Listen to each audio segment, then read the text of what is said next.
We'll go ahead and get started. Just a brief introduction to kind of what this is, and then we'll kind of introduce everyone and kind of go around the horn a little bit. So welcome to the DriveCentric and 700 Credit webinar. We're excited to be here. Feel free to ask any questions as we're going through things. There's a Q&A section. As we're going through it, I'm going to kind of monitor them as Ken and Karen are kind of talking. And then we'll maybe save them to the end, or maybe I'll just kind of interject and throw the questions in if you guys have them. But feel free to send over those questions through the Q&A. And we got some people raising their hand already. Hey, Heath, good to see you. Raising your hand. I love that.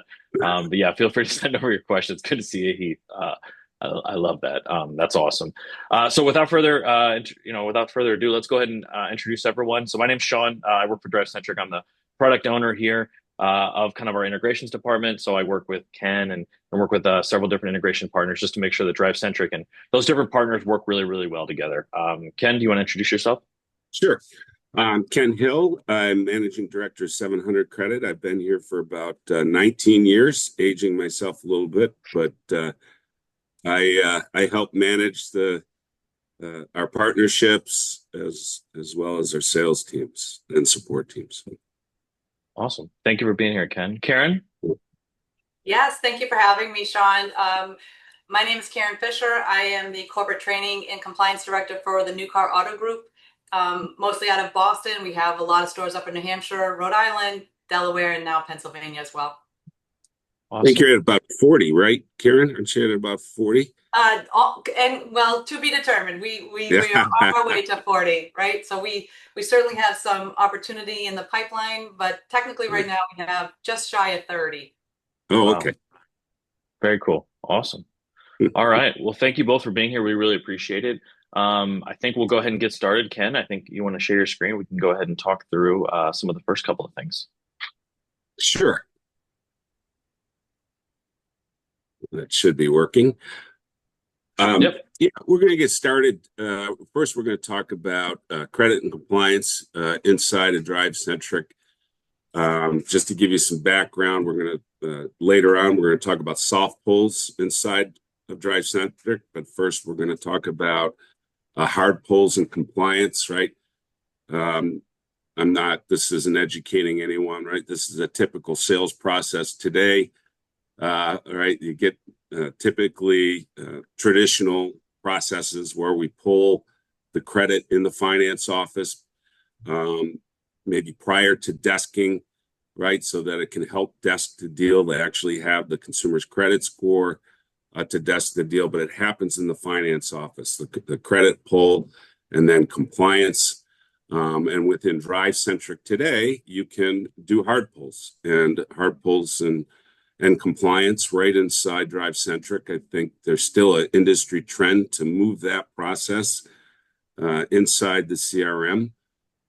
So you can view credit reports, control who can view credit reports. You can do the compliance pieces, red flag, adverse action, RBPN. It's all automated inside DriveCentric. So if someone forgets to do a step, we're going to automate it and do that step for you. And so you don't have to lose sleep at night ensuring that everything you're doing is in a compliant format. And also you can monitor right from within DriveCentric. So that's really what we were going to start talking with. Karen's stores all do their credit and compliance inside DriveCentric, and I think they're pretty happy with the process, but we'll see. Yeah. Hopefully you're very happy with the process. I guess I'll kind of kick it off. Karen, what successes have you guys seen with the credit and compliance inside of DriveCentric? Well, it's several factors from a bird's eye view, from our owner's bird's eye view, which is really the most important because he's the one paying the fines, and he's the one being on the news if things weren't done properly. And we do have a majority of our stores in a very strict AG climate here in Massachusetts. So nonetheless, our group is a family business, a family oriented and ownership based, and it's really important for him to have strict compliance to adhere to all state and federal rules and regulations. So our partnership with 700Credit was instrumental in being able to accomplish the speed and accuracy of desking a deal and having the compliance portion of it as well. So while Route One, Dealertrack, et cetera, do offer a suite of compliance packages, the traditional OFAC, risk-based pricing, et cetera, there isn't a platform outside of 700Credit that combines them all into one nice little dashboard and just streamlines that process. So it's not only great for the consumer because the desk can speed up that process, but from a bird's eye view for compliance wise, it keeps every deal in check. And that's what's important to us. The compliance component, how are you managing compliance? I know that's very important to you. How are you managing compliance today to make it easier, or Well, honestly, through 700. So it would be very difficult to manage compliance through the different portals of Route One, Dealertrack, et cetera, because they all have a different parameter and they never really get tracked and or cleared to the extent of what we're required to do by federal law to clear those red flags. And so with a dealer group as large as ours, we have to streamline the process without inhibiting the sales process. So they have to work in tandem, and that requires a good platform that does it all. And that's what we found with 700Credit. 700Credit does it all, and they house everything, and so it's universal through all of our stores. And that's how we can manage compliance and produce all at the level that we do produce at. And just out of curiosity, do you have someone responsible for compliance in each store, or you centralize it? And you're looking at the girl. So we have a strict process in place on every deal, and that integration with DriveCentric allows us to have it the workflow smooth through the store level. And then if things pop up on the radar, I manage it from a bird's eye view with the dashboard and the reporting.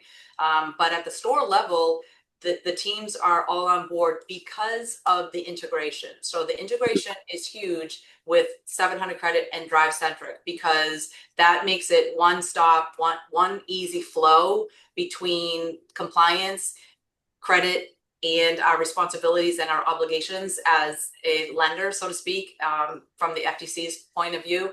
But that integration is essential. So the dealer doesn't have to go to 2 or 3 different websites. The dealer, everything flows nicely into to DriveCentric, and it's manageable on that store level. And then things like fraud, we've had a couple of fraudulent instances where your license ID has populated fraud for us, and it gets stopped at a store level, and then things are just monitored and managed at a bird's eye view. Good. Thank you. The integration. What's that? I know one of the first things that we tell people, or when we're consulting and trying to get them set up in compliance, you really have to, especially a group your size, you really have to consolidate where you're pulling credit and compliance. It can't be have a store over here doing it over here, and a store, because you have to have defined procedures and processes, and then be able to audit those. So yeah, it makes your job a lot easier if you didn't have to do it in 3 different, monitor stores in 3 different systems. And then we just build that to the compliance of what's required for our deals. So we take it a step further. We clear everything to a status in your dashboard, Ken, to okay to proceed. So we clear everything from the get-go, and then we also integrated your ID scanner, your ID link, and that protects us as well. Again, all through the integration with DriveCentric. So it's incredibly easy once you set the process in place, and then our accounting department, it's all part of our deal process. That's fantastic. Yeah. Awesome. Yeah, quick question for you, Karen. I know you guys have been with us a really, really long time. I know we are kind of talking about it a little bit before we everyone jumped on here. I think 2019 is kind of when you guys went live. What other ways have DriveCentric, excuse me, what other ways have DriveCentric streamlined your workflows, just on like a day-to-day basis at the stores? So your CRM, your workflow allows us to have hands-on eyes, so to speak. From again, I keep talking about a bird's eye view, but when you have multiple dealers and you're selling thousands of cars a month, you need a bird's eye view. And so at any point, our owner, our VP, or what have you, or a desk manager can go right into your management system and see all the transactions that have taken place with a guest, whether that starts from the BDC, your sales rep, what have you, obviously adding documents, so on and so forth, but you can see every desk sheet, and it's just clear and concise. And I don't work deals on a daily basis, but I can tell you word on the street is DriveCentric is certainly the best of the best. So we're glad to have you in our company. Awesome. Well, we appreciate that. We're glad to have you. So that's awesome. We really appreciate that. Okay. You want to hit the next feature here, Sean? Absolutely. Sounds great.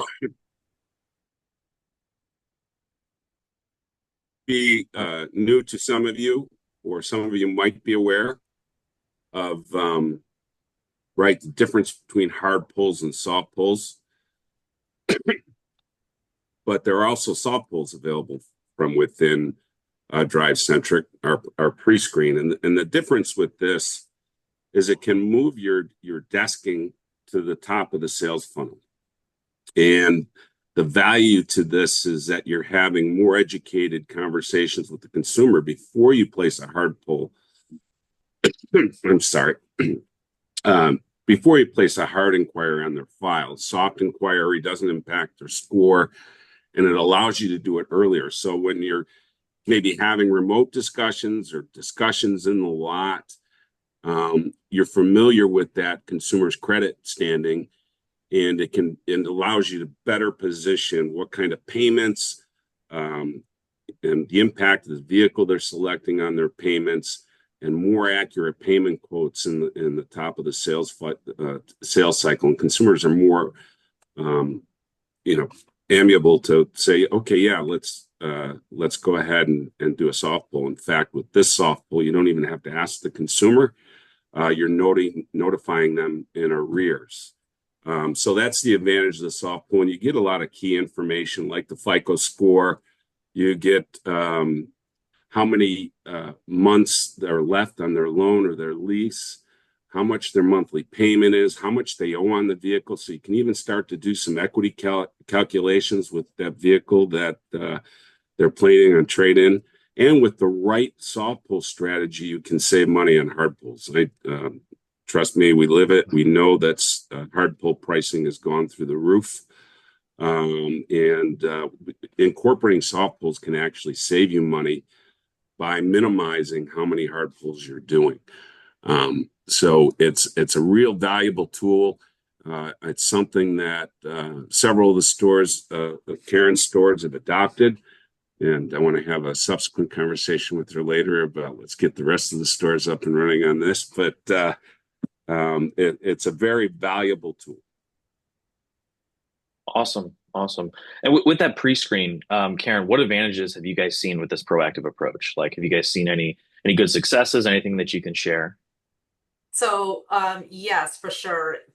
It's a wonderful tool, and actually, so most of our stores, I think, do have the feature. It's more of a process from that desk manager and how they work a deal, right? So, but from a customer standpoint, people in general, those who have high credit scores, obviously know about their credit. They invest in their credit. They protect their credit, and the soft pull really does allow them to make sure that that the payment and everything is going accordingly. There's nothing worse than having time spent from a customer standpoint, all to find out that that car isn't going to work for them, that car isn't going to work into their budget, etc., based on the credit. And there's a lot of people that don't understand credit or aren't even aware of a credit score or what have you. You have a lot of college grads and then a lot of people who just don't pay attention to it. So it's really an important feature for us, for sure. And it really allows the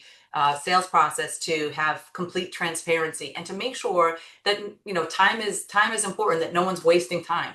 A customer doesn't want to have spent 2 or 3 hours at a store all to find out that they can't get qualified. That's not helpful to anyone. So the soft pull is fantastic. Again, there's a lot of consumers, if you're a high credit score or what have you, that don't want another inquiry on your credit, and people that understand that appreciate the soft pull. And those that aren't maybe less familiar with their credit score, it allows them to know their actual viability, and that's what it's all about. It's transparency and viability. And without having the social and the date of birth, and not have a hard inquiry on your credit, what's not to love, right? Absolutely.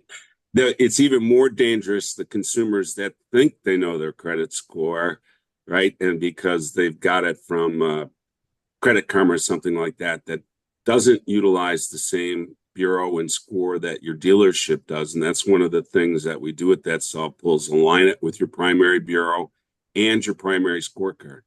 A lot of these tools are giving consumers Vantage scores, and the average difference of Vantage and FICO is like 43 points. Right. So a consumer walking in and thinking they have a 700, you pull their FICO and it's a 680, right? That's difference between lenders, financing sources, credit tiers. So it's a big, yeah. Yeah, that's the difference between tier 1 on a lease and tier 2 or 3. And that jump is very big. I would like to point out, Ken, on that soft pull, on that data that you generate from a soft pull, that's, again, to those who are in the audience, without a social, without a date of birth, you're getting all of that data. You're getting the loan balance on the car loan. You're getting the payment. You're getting, what I like to see is auto inquiries within the last 30 days. That also generates on that soft pull. So you can see, is my guest shopping around, or are we the first stop? If we're the first stop, let's make it the last stop. It's just incredible the amount of data that you can get from without a social and a date of birth. Thanks, Karen. You do a better job than I do, certainly. Well, listen, it's a good thing I don't look good in orange, Ken.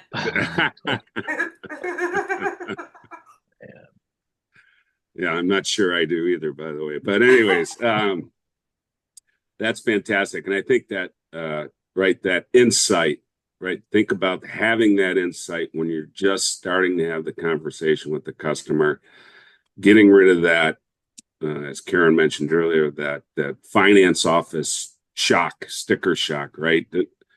Nothing's more irritating to a consumer to go and think they're going to pay X, and now they got to pay X plus, and the dealerships have to go, maybe even drop the price of the car to get that payment, or give them more in a trade-in than they want to get that payment where that consumer needed. So setting the expectations at the top of the sales funnel is so much easier. And that inhibits after sales from the finance department, for sure. So if all of that is just consumed by a different tier, then that's not a happy customer in your office, and it just messes up the whole flow of the entire process. And there's still out there, there's still finance office fear, right? A consumer's not real sure about their score, not sure what they're going to qualify for, and maybe they're afraid they're going to hear that they're not qualified. So putting that to rest early on, I think, so build some loyalty, right? Right. Customers demand transparency. They want everything out front, and the soft pull is just with it being integrated with DriveCentric, it's just an incredible smooth way to provide that transparency. Yeah. Very good. Thank you. Mm-hmm. Sean, I don't know if you had anything else. No, I think this has been really good so far. I think we should go ahead and move into the kind of the Q&A part of our webinar session here. We actually have a question already, which is fantastic. It just came in. So the question, this is actually perfect for both of you two. The question is, how early in the sales process do you recommend introducing a soft pull or pre-screen to a customer? And how do you position it so it feels like a benefit rather than a hurdle? That's a good question. Great question, whoever asked that. Right. That is a good question. I recommend as soon as you have name and address, right? So that your first conversations are your more powerful conversations. And I think the way you position it to a consumer is that they're qualified, right? They're qualified. This is what they're qualified for. It removes a lot of that intimidation that I referenced earlier. And as I mentioned earlier, for pre-screen, you don't even have to tell the consumer prior, right? It's a post. It's just like pre-approved credit card offers you get in the mail, right? They've looked at your credit, they've seen that you're qualified, and they send you that pre-screen offer. There's no damage to the consumer's file. That's also a way, that's a benefit. They can continue shopping, they can see what their payments are, and they can continue shopping to see what else might fit their budget. Awesome. Appreciate that. Okay, we got a couple more that are coming in. This is fantastic. The next one, how has integrating credit and compliance directly into DriveCentric improved your team's ability? Karen, this one's probably for you. Improved your team's ability to manage leads and move customers through the sales funnel more effectively. So, can you just repeat that again? You kind of cut out. No problem. So the question is, how has integrating credit and compliance directly into DriveCentric improved your team's ability to manage leads and move customers through the sales funnel more effectively? So that's a great question. And so any lead that we have that has gone through a soft pull or compliance process allows it to be able to be qualified for sure, because there's two ways that a customer can get into your system. Either initiating through a hard inquiry on the full credit application, which obviously pushes right into DriveCentric, or the soft pull where it's specified on our websites. No social security number, no date of birth needed, and then that also gets pushed right into our DriveCentric, our CRM. And so what happens is it allows us to have more of a qualified lead, and half of the steps are already taken for you. So if we have compliance already as part of the equation, which we do, then we can really focus in on the guest and not worry about all the minutia behind the scenes. And that's what we're really trying to accomplish is we need to accommodate the FTC for sure. We also need to be transparent for the guest. And yet at the same time, how can we have our team members focus on the task at hand, reaching out to the lead, quantifying the lead, et cetera. And again, the integration just allows for a much more fluid process. Awesome. Got a couple more coming in here. Okay, so this one comes from Michael. Michael says, I'm new in my second week of the auto industry, so I clearly understand soft pull versus hard pull. Should the customer know you're doing a soft pull? I'm asking this because, of course, we want everything to be upfront. Great question, Michael. Yeah. In Karen's group, they actually implement both types of soft pulls. There's two types. There's a pre-screen, which you can initiate right from within DriveCentric, which we've been talking about today. There is a compliance component, but that's all automated within DriveCentric, right? Pre-screen, if someone qualifies, you have to make them a firm offer of credit. So those firm offer of credits are available within DriveCentric to print and hand to the consumer or email to the consumer. And anyone you don't email or print to the consumer, we're going to automatically mail. And that's viewable from within that dashboard we showed earlier.